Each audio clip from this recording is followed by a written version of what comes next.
Did Romans created Jesus? To answer that first, we have to establish if Jesus ever existed beforehand. It has been a universal consensus by virtually all scholars of antiquity supported that Jesus was a historical crucified figure. Heathen and Jewish early historians have also confirmed the death of Christ on the cross, such as Jesus being executed by order of the Roman governor of Judea, Pontius Pilate, who is a confirmed historical figure as well. By this accepted historicity of Jesus alone and its surrounding circumstances, it goes without saying that he existed and therefore not created. Secondly, the teachings of Jesus challenged Roman imperialism and in contrast with its morality. Not to mention the possible threat of a revolution, knowing that Jesus could draw crowds in thousands at any event of his ministry. So why should Rome create something that could possibly weaken the stability of the perfect republican system? In Luke 3 verse 19, John the Baptist rebuked Herod's morality, a Roman ruler at that time. It says, John also publicly criticized Herod Antipas, the ruler of Galilee, for marrying Herodias, his brother's wife, and for many other wrongs he had done.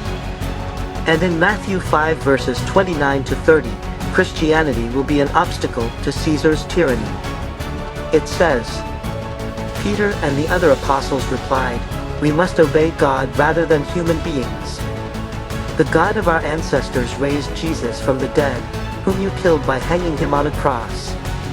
And it is very unlikely that Romans would take any chances to have someone who draws crowd in the name of a former king, that was David, a ruler, and another lord aside from Caesar." In Matthew 21 verse 9 it reads, "The crowds that went ahead of him and those that followed shouted, 'Hosanna to the Son of David!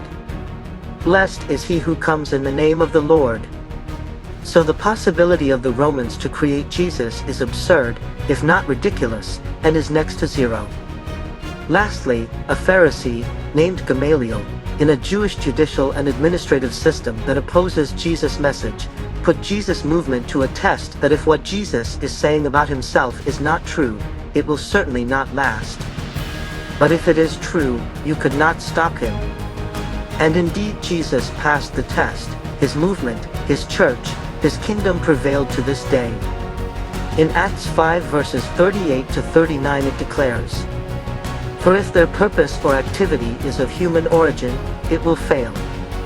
But if it is from God, you will not be able to stop these men, you will only find yourselves fighting against God.